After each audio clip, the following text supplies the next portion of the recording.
America में राष्ट्रपति चुनाव होना है। उम्मीदवार तय हो चुके हैं। डोनाल्ड ट्रंप रिपब्लिकन पार्टी से चुनाव लड़ रहे हैं तो जो बाइडेन डेमोक्रेटिक पार्टी से। बाइडेन इस समय अमेरिका के राष्ट्रपति हैं। अमेरिका में कोई भी व्यक्ति 2 बार राष्ट्रपति रह सकता है और आमतौर पर यह माना जाता है कि राष्ट्रपति पद पर रहने वाले व्यक्ति को उसकी पार्टी की तरफ से दूसरा मौका जरूर मिलता है। बाइडेन को भी उनकी पार्टी ने दूसरा मौका दिया है, लेकिन अब अमेरिका की मीडिया में ही चर्चा चल रही है कि बाइडेन से पार्टी उम्मीदवारी वापस ली जाएगी और इसके पीछे का कारण बताया जा रहा है जो बाइडेन की बीमारी। बाइडेन डिमेंशिया से पीड़ित हैं। अमेरिका की मीडिया में दावा किया जा रहा है कि डेमोक्रेट जल्द ही बाइडेन की जगह कमला हैरिस को राष्ट्रपति पद का उम्मीदवार बना सकते हैं।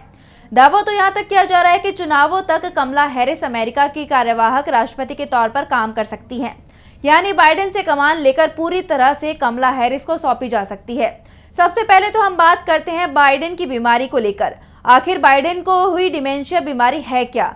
डिमेंशिया शब्द डी और मेंशिया से मिलकर बना है। इसमें डी का मतलब है विदाउट और मेंशिया मतलब माइंड से मिलकर बना है। डिमेंशिया किसी एक बीमारी का नाम नहीं है, बल्कि ये एक लक्षणों के समूह का नाम है जो सीधे सीधे हमारे दिमाग पर असर डालती है।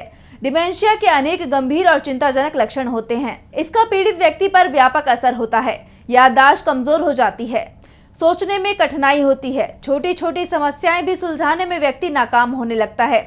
किसी वस्तु का चित्र देखकर ये नहीं बता पाते कि ये किसका चित्र है। छोटी छोटी संख्या को जोड़ नहीं पाते हैं।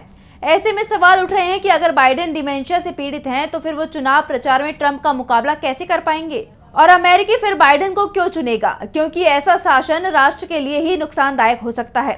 दावा तो यहाँ तक किया जा रहा है कि डेमोक्रेटिक पार्टी को चंदा देने वाले कई उद्योगपतियों ने साफ कर दिया है कि अगर पार्टी की तरफ से उम्मीदवार नहीं बदला गया तो वो उसे चंदा नहीं देंगे, यानी डेमोक्रेट के लिए राष्ट्रपति पद का चुनाव लड़ना ही मुश्किल हो जाएगा।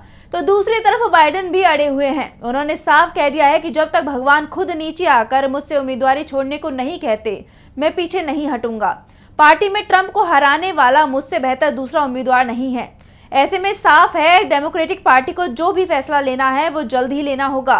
अमेरिका में 5 नवंबर को राष्ट्रपति पद का चुनाव होना है। अब इसमें 4 महीने से भी कम का समय है। बाइडेन की उम्मीदवारी पर फैसले में जितनी देर होगी, ट्रंप की जीतने की संभावनाएं उतनी ही ज्यादा मजबूत हो जाएगी। 27 जून को प्रेसिडेंशियल डिबेट के बाद जो सर्वे सामने आए हैं उसमें ट्रंप को बाइडेन पर 8% वोटों की बढ़त बताई गई है, जो अमेरिका के चुनाव के लिहाज से देखें तो बहुत बड़ी बढ़त होती है।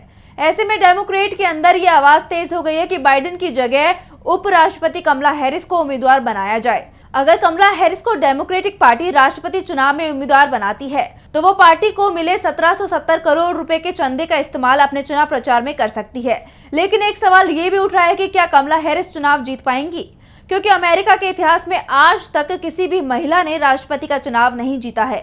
ऐसे में कमला हैरिस के सामने कई चुनौतियां हैं।